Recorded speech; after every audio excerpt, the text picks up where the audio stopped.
Welcome back to the Digital History Students channel.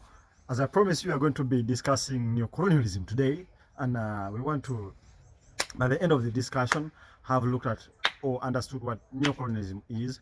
Then we shall also try to relate the principles of the old colonialism and neocolonialism then. And then finally, I want us to look at the methods or, the workings or the manifestations of neocolonialism. And that's going to be our... In simple, neocolonialism is a term that is made up of two words. Neo, which means new, and then colonialism. It is the dominance of a superpower over a small power. Now, what does neocolonialism mean then? Neocolonialism means the new system in which the big powers continue to dominate the small powers. By big powers, we mean the first world countries. So they try to influence, they try to dominate the politics, the social affairs, the economics of the global south in the 60s, or even before and after the 60s. This independence came to be pseudo. It was kind of a token. It was flag independence. It wasn't real. We were hoodwinked.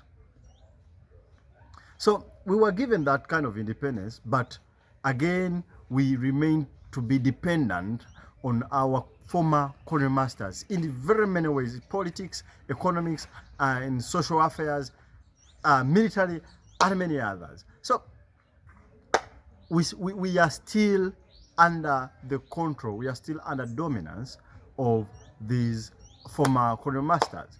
Now, this brings me to think of one scholar called Walter Rodney. He said the Europeans left by the front door, and then returned by the back door. That's Walter Rodney for you. So Africans do not realize that we are still with or under the former colonial masters.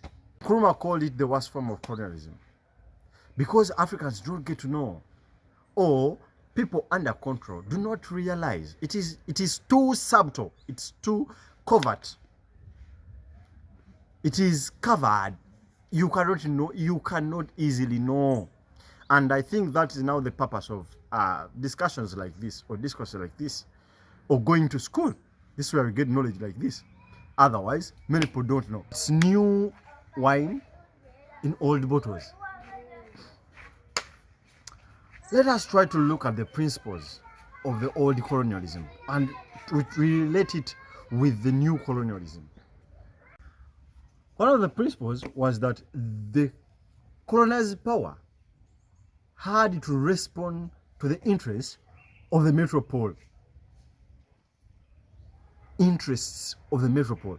How many things do we as Africans do today in response to the metropole interest?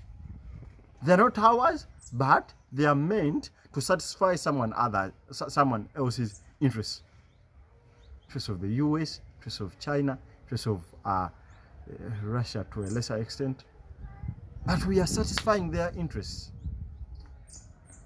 2, self-support. It had to show capacity in sustaining its economy.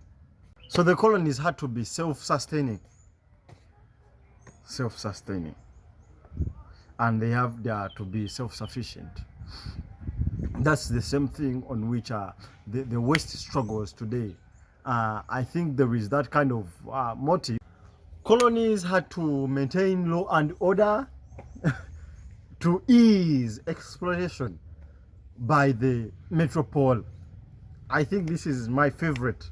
The way African countries struggle to put out law and order, such that, in quotes, we do not scare away investors.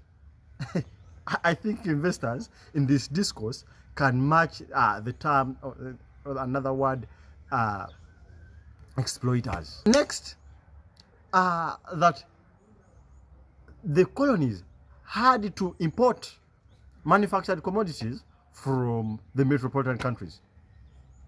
Ain't we doing so?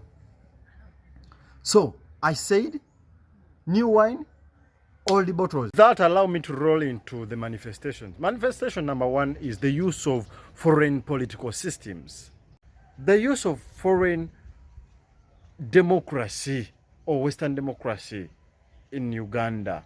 Julius Nyerere tried to establish another kind of democracy in Tanzania. But we all remember what happened to him. They cut out support for him. Today we are running a multi-party dispensation in Africa.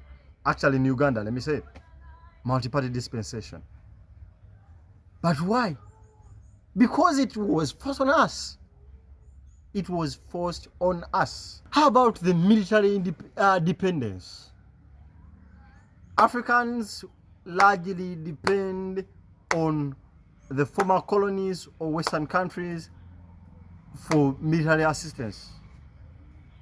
Why? Technological backwardness.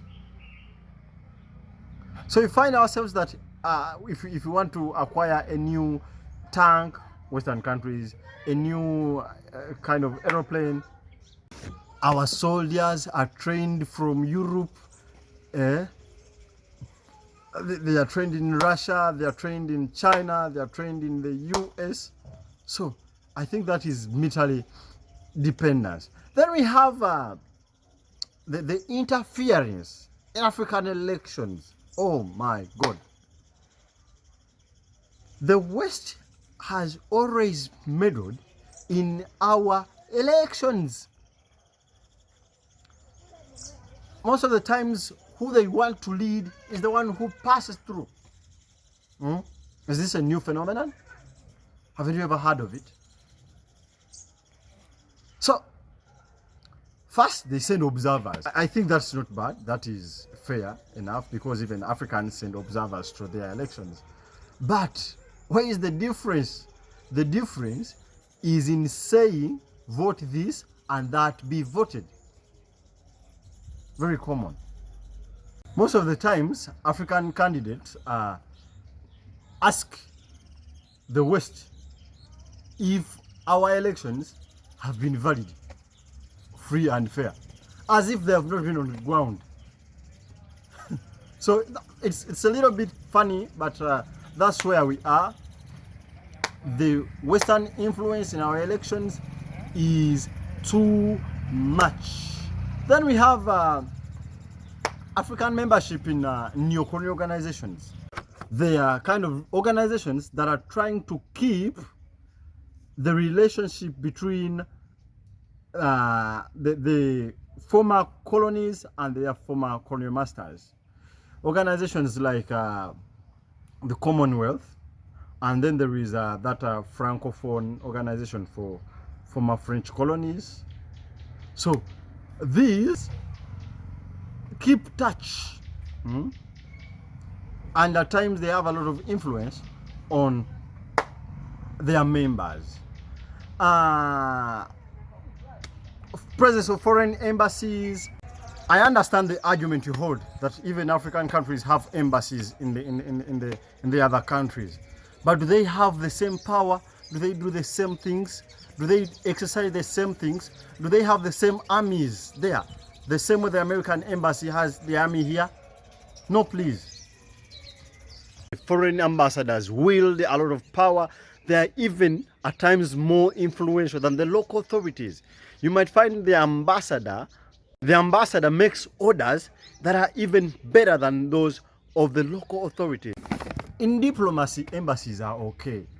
But what do embassies do?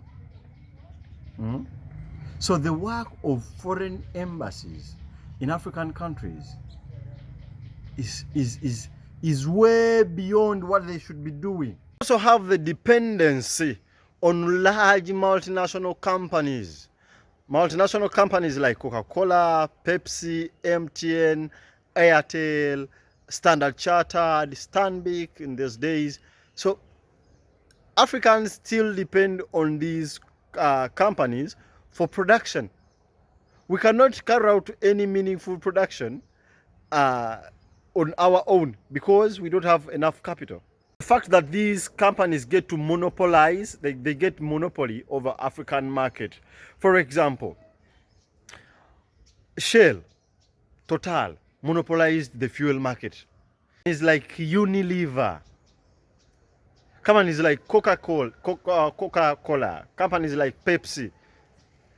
How do you expect an African company or a local company or a local production unit to grow when we have these ones? First, they sell their commodities at fair prices or even lower. Yet the African commodities shall take a lot of energy, shall take a lot of resource to produce. So the cost of production shall get to be higher than the commodity price of the foreign companies. There is no business then. We also have direct foreign investment in African countries.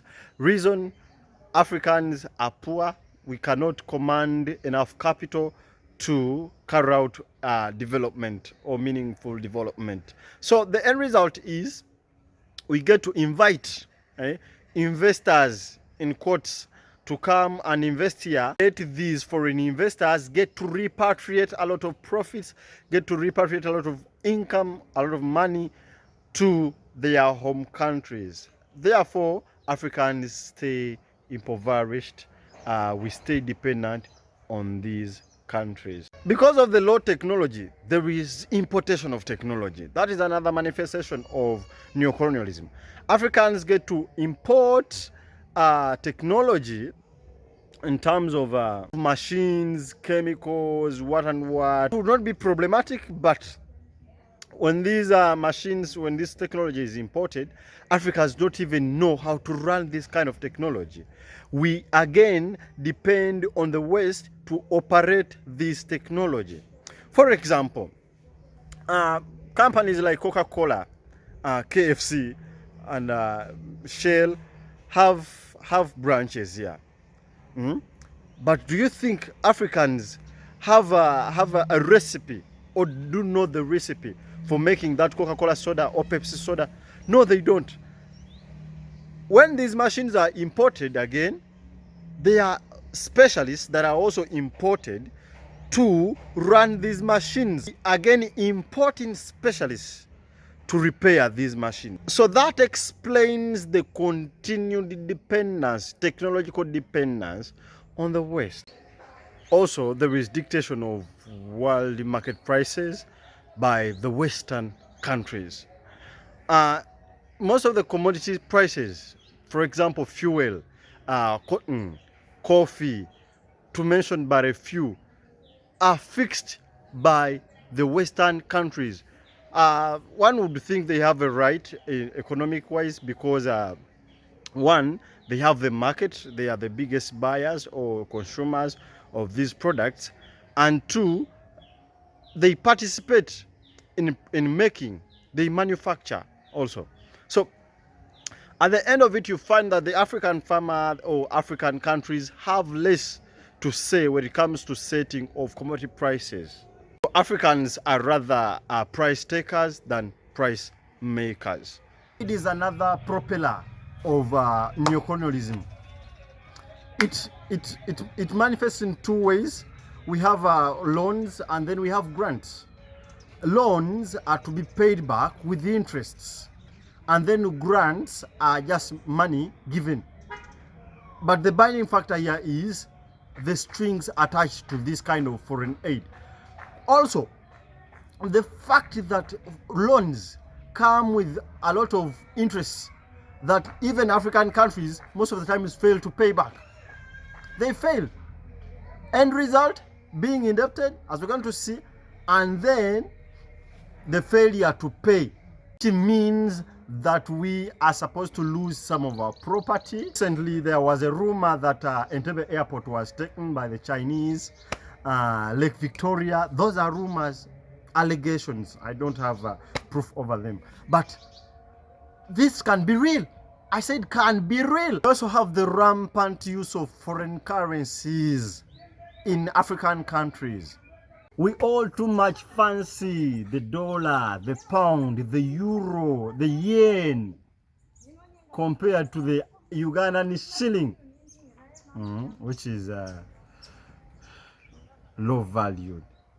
In the social dimension, allow me to comment on religion. Foreign religions in Africa. Foreign religions are too much and they are of too much influence. Someone said that America did not participate in the first colonialism and then tried to participate in new colonialism or in neocolonialism by use of religion. I don't want to point out that religion that gets that comes from the US. Don't know, go and make research on that kind of religion that comes from the America. Religious imperialism is too much. Foreign religions are influencing people to do things that are very contrary to African beliefs. Then we have pop culture. Pop, by pop we mean popular, and then culture. Popular culture in terms of books, in terms of songs, in terms of dress, in terms of mention any kind of culture, any ways of living.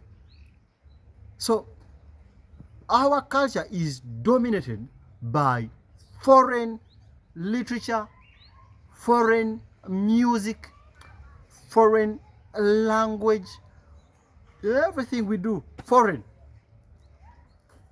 My lecturer told me that when he looked in the class, in our class of students, he majorly saw Europeans, because someone has an ear extension, the other one has headsets, the other one is listening to hip hop, then the other one, you know, long nails. Culture. The books that we're reading.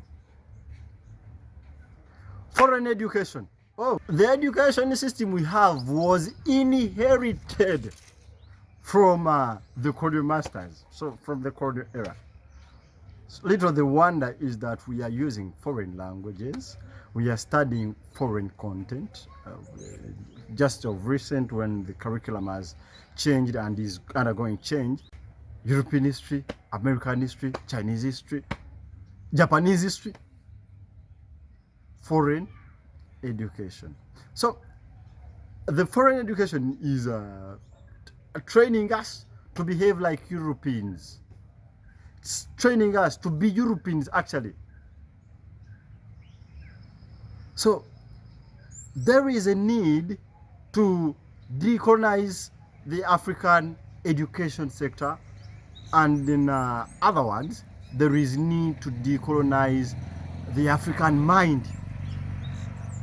We need to get independent as Africans, to have an independent political thought, an independent economy, an independent but united social, setting.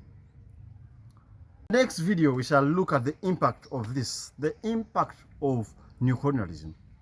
Thank you. Like, comment, subscribe on the Digital History Students channel.